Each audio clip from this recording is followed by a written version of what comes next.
Welcome to 欢迎来到 TCCC 的北美小站。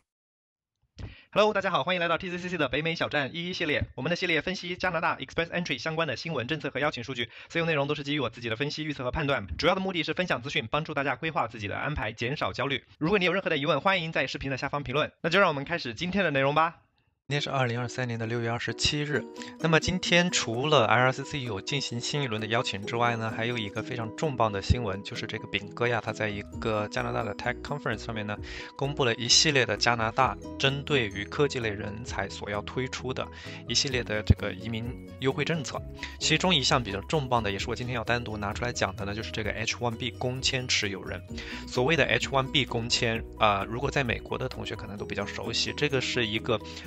由美国雇主代表这个工签申请人，或者说工签的受益人，向美国移民局进行的一个申请，我们叫 petition， 允许该申请人呢为这个特定雇主进行工作的一个工作签证。那么呢，这个 H1B 是大部分来美国以后来美国留学的这个留学生，如果他选择在美国继续的生活工作，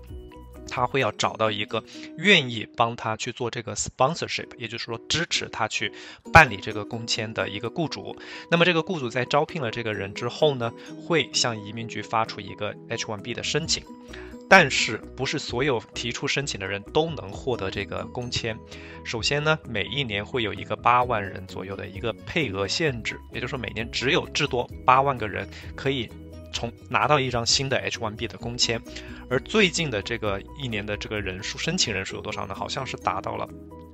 80万还是多少，反正这个申请人的数量远远大于移民局允许每年所持有的这个新工签的数量，所以呢，导致了大家要抽签也就导致了一个中签率非常低的情况。那么目前最新的中签率好像只有10%几，所以由此可见呢，获得这个 H1B 工签是非常难的。那么 H1B 的工签申请人在获得了工签之后呢，他是可以为帮他做这个申请的公司工作，而且是要在特定的职位上面工作，是不能够随意的更改职位。比如说，如果你是一个工程师，申请的时候你告诉移民局我是一个工程师来进行申请的，你不可能说随便改到我要去做这个 human resource， 对吧？人力资源是不可以的。还有一个呢，就是你不能够随便的更换雇主。如果你要更换雇主，新的雇主要重新提交一份工签申请来支持你的工作签证。当然了，这个时候因为你已经抽中了这个签证了，你不需要再返回去重新抽一次，你可以使用现在有的这个名额继续去办理你的这个新的工签，也就是说你可以免去抽签这一回事。但是呢 H1B 工签有一个最重要的特点，就是它是一个有限期的工作签证。除了说你只能为这个单一雇主工作，单一雇主的单一工作职位工作以外呢，你最多抽中一次以后，最多能在美国工作6年。那么超过6年之后呢，你就需要找一系列的办法来给你续，这个有点像加拿大的这个桥梁签哈，就是如果你在这个6年里面呢，你有一个正在申请的绿卡，也就是说美国永久居民的一个申请，你还在等待排期。如果了解美国永久居民这个工作类永久居民的一个申请情况的同学就知道，这个对于中国大陆还有印度来的这个申请人呢，排期是非常的久，对吧？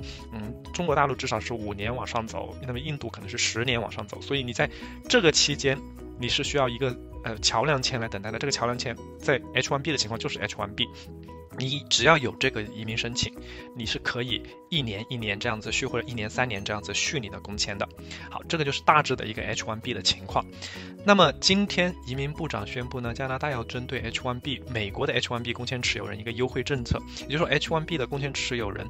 可以直接申请获得3年的加拿大的开放工签。注意啊，这个是非常重要的。那我们看看这一个新闻稿啊，它前面呢讲了一堆比较官样的文章哈，就是说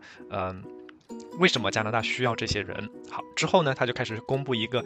模棱两可的政策，我可以说，他说从今年的7月16号起，也就是从今天往后大概20天左右，美国的 H1B 的签证的持有人以及随行的直系家属将有资格申请来加拿大，可以获得批准一个长达3年的开放式工作许可。也就是说，这一些在美国持有封闭工签的申请人啊，他可以直接申请加拿大的开放工作许可。那么这个首先就是一个非常大的利好，对吧？对于在美国，我比如说我只能做软件工程师的一个人，我拿到了这个开放工作许可，我甚至可以去做 product manager， 我可以去做很多其他不同的工作，只要在加拿大的都可以。这是第一个。第二个呢是这个工作开放式工作许可，熟悉加拿大的开放工签的同学都知道，没有居住要求，也就是说你不是3年里面你必须居住在加拿大，这个是非常重要的哈。至少目前它的规则上面没有体现任何的说法说他们一定要马上去加拿大才能够用这个工签。当然后续可能会有一些更加详细的规则，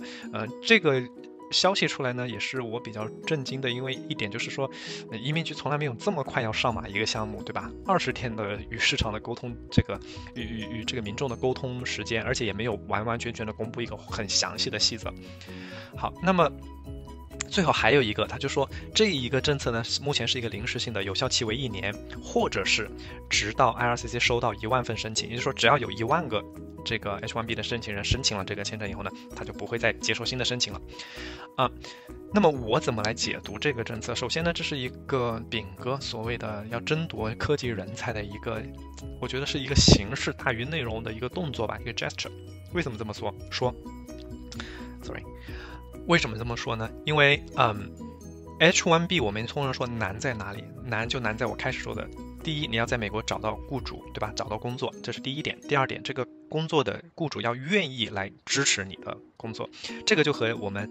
加拿大毕业你有学签，学签完了以后有工签不一样，因为那个工作签证、工作许可是政府直接给了你了，不需要雇主去再弄什么东西。而在美国呢，当然是有一个半开放式的工作许可，就是如果你在美国留学，你可以拿到一个叫做 OPT 的东西，但这个 OPT 呢，它是一个半开放式，不是说你想干嘛就干嘛。如果你是计算机工程毕业的一个学生，你可以做的就是软件工程师和一些比较相关的职位，你不可以跳过去说去开 Uber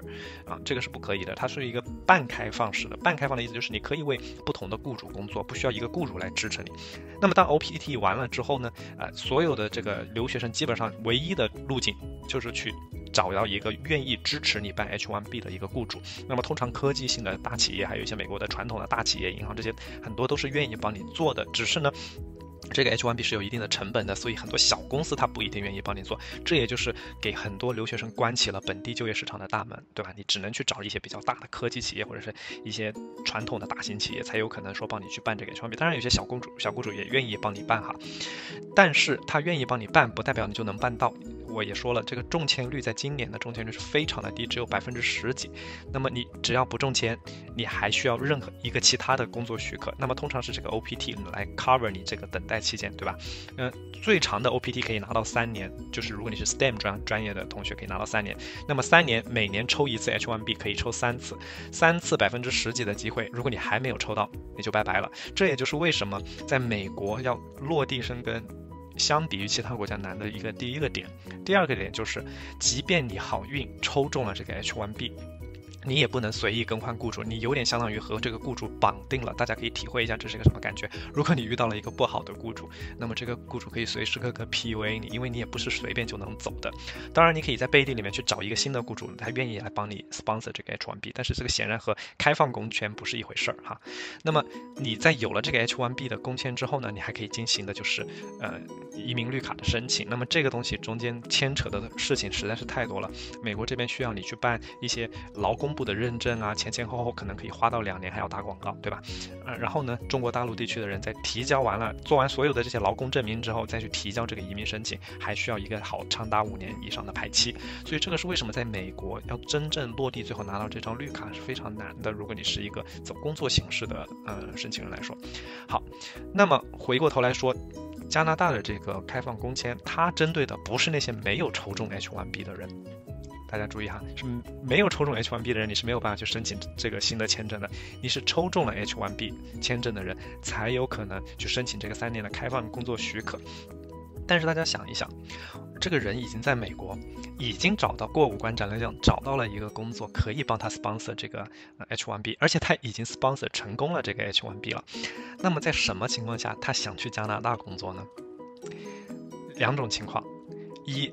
在加拿大找到了更好的工作，对吧？这是第一个。那么第二个呢，就是他在美国被 lay off 了。如果看新闻的同学可能知道，最近美国这边一些 H1B 的大户，对吧？谷歌、Facebook、脸书各种科技大厂都在裁员，这中间肯定有很多是拿着工作签证的，但因为他们是一个封闭式工签，当这个雇主决定裁掉你的时候，就意味着他们不再 sponsor 你的这个工作签证，其实也就意味着你已经进入了一个没有身份的状态。当然它有一个 grace period 的，但这个 grace period 常理上就是2个月，所以这一部分人失去了一个有效的身份，他们需要一个可以衔接的东西。对于他们来说，这个长达3年的开放工作许可就非常有用了，因为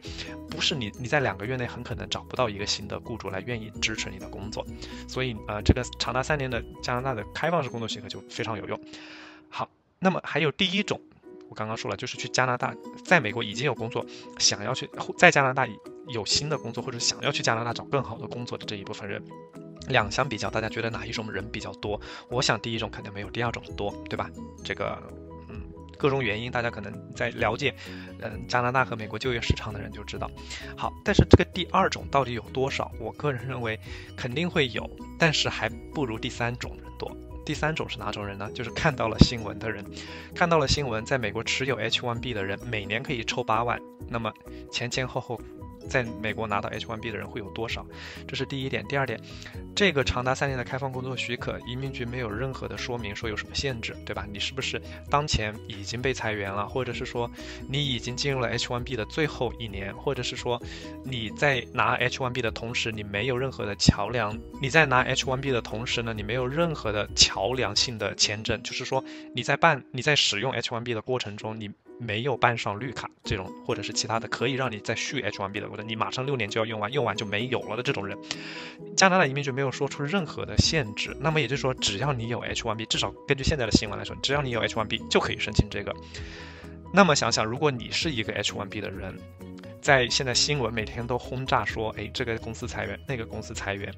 你会怎么做？你会找一个备用方案，这个备用方案现在加拿大移民部长已经送到你面前了，就是去申请这个开放式的工作许可，对吧？这听起来比申请旅游签还容易。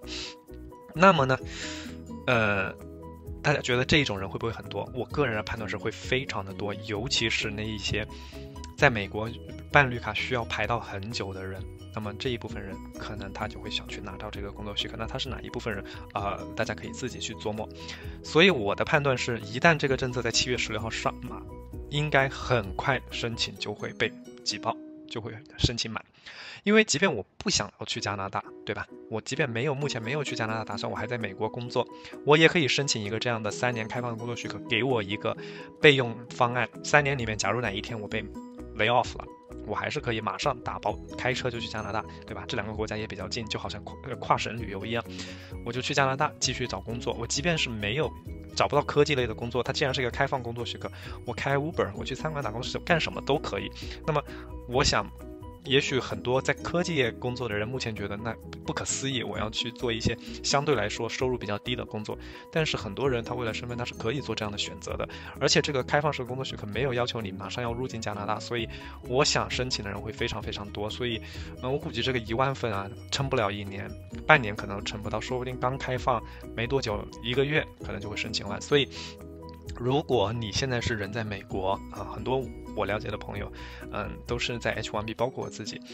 都是 H1B 工作签证然后去走的这个EE。那当然很多人已经走通了，对吧？那么还没有走通的他可能就会想要去申请这个工作签证，所以我觉得说这个1万份应该很快就会达到。那么对于在加拿大的同学呢，我倒是觉得不用太过担心这个1万份会对于你的申请有什么影响。第一个呢它的名额只有1万人，也就是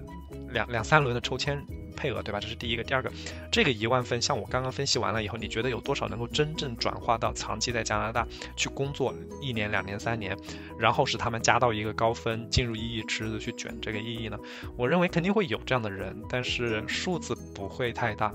可能最多就是1000人，那么也就是最多影响1轮抽签。所以对于在加拿大的人来说呢，不用太过担心。第三个就是说，会不会使得加拿大的科技类就业市场变得非常的卷？这个我不得而知因为他目前连都没有说这个持有 H1B 的签证持有人一定得是在科技行业工作的。其实美国的 H1B 各行各业都有，金融类、科技类、会计、教师，很多行业都有 H1B， 反而我觉得可能不是科技类的人，他可能会更想去申请这个，因为相对来说差别上没有这么大，这是第一个。第二个呢就是可能他们拿绿卡的这个途径没有那么的多，因为美国这边一个绿卡政策比较好，其实就是在科技业，对吧？其他很多行业的绿卡政策不一定很好，所以我觉得大家放宽心，我认为这个对于在加拿大本地的人冲击不大，很大程度上，我认为这是一个形式大于内容的一个政策，对吧？所以它才这么快上马。所以那具体的这个细节是什么样呢？我们还要待在20天内看移民局会不会有更多的 communication 出来。那么针对于小站的粉丝朋友们，如果你是 H1B 的，我还是比较推荐你去关注一下这个政策，这个许可哈，因为说难听一点，不拿白不拿，对吧？有一个 backup plan 总是好的那如果你已经在做EE了，如果你的分数已经有481分这种天花板等级的分数呢，我倒是觉得这个开放工作许可对你来说要不要无所谓，除非你现在已经被 lay off， 对吧？否则的话你就安心工作，然后安心走EE，其实省一个签证钱。好，这就是我今天对于这一个新闻的分析。那么如果感兴趣的话呢，大家可以去加拿大的北美小站看一下这个文章，也可以去看英文原文的这个新闻稿那么我们在明天的时候呢，会看一下有没有这个定向通道的这个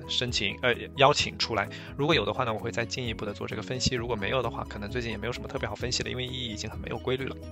好，那这个呢就是今天的全部内容，欢迎大家给我的视频点赞，然后如果是 B 站的同学呢，欢迎打弹幕。如果你在申请EE的话呢，可以在屏幕上面告诉我，